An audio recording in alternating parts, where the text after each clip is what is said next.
দেখো, যাওয়ার আগে একটা ব্যাপারে তোমাকে সতর্ক করে দিই। নীলার বন্ধুদের মধ্যে বঙ্কু বিহারী নামে যে সলিসিটারটা আছে, তার থেকে মেয়েকে দূরে রাখবে। ধনী, বিধবা, তপ্ত রক্ত এসব লোকেদের পছন্দ বেশি। দেখুন চৌধুরী মশাই, কেউ যদি আমার ল্যাবরেটরির দিকে হাত বাড়াবার চেষ্টা করে, তাকে খুন করতেও আমি পিছপা হব না। আমি বাঙালির মেয়ে নই যে চোখের জল ফেলে মরব। এই ল্যাবরেটরি আমার কলিজা।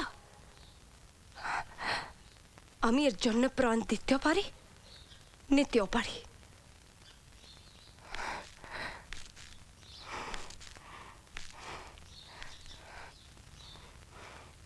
তোমাকে দেখে মনে হচ্ছে আমি কবিতা লিখি।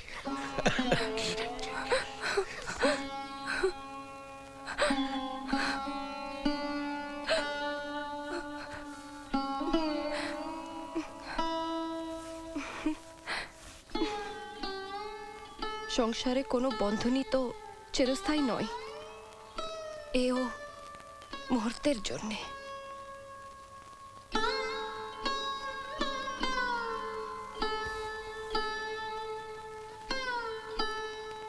কদিন ধরেই দেখছি ছবিটা অসম্পূর্ণ অবস্থায় পড়ে আছে। সময় পেলে আবার আঁকতে শুরু করো, এতে শান্তি পাবে।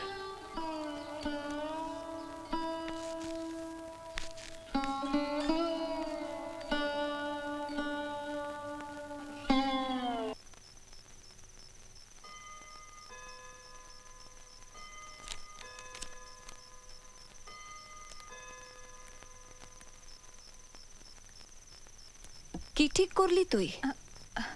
কিসের? আম্বালা যাওয়ার। ও আম্বালা। না মা, আমার তো আম্বালা যাওয়া হবে না। আসলে তোমাকে ওই বলেছিলাম না, আমাকে ক্লাব থেকে সংবর্ধনা দিচ্ছে, সেটা না পেছনো যাবে না, সব ইনভিটেশন হয়ে গেছে। তা তুই যে যেতে পারবি না, সেটা আমাকে জানাসনি কেন? আমি জানাতাম, কাল সকালে তোমায় জানাতাম। মিথ্যে বলছিস। মিথ্যে কেন বলবো? কেন বলবি? কার পরামর্শে বলবি? সব আমি জানি নীলা। কি জানো তুমি? শোন নীলা, ওই অ্যাটর্নি বঙ্কু বিহারীকে সাবধান করে দিস। আমার ল্যাবরেটরির দিকে হাত বাড়াবার চেষ্টা করলে তার আমি হাত ভেঙে দেব, আইনে না পারলে বিআইনে। মা, আর তোকেও বলে যাচ্ছি, ছুতো করে তুই আমার সঙ্গে গেলি না বটে, কিন্তু কোনো লাভ হবে না। আমার ল্যাবরেটরি থাকবে শিক্ষিপাইয়ার পাহারায়। তাও যদি সেখানে ঢোকার বা রেবতীকে নষ্ট করার কোনো চেষ্টা তুই করিস, তাহলে দেখছিস এই ছুরি, এই ছুরি না চেনে আমার মেয়েকে, না চেনে কোনো সলিসিটারকে। মনে রাখিস, ফিরে এসে যদি দরকার হয় সমস্ত হিসাব আমি বুঝে নেব।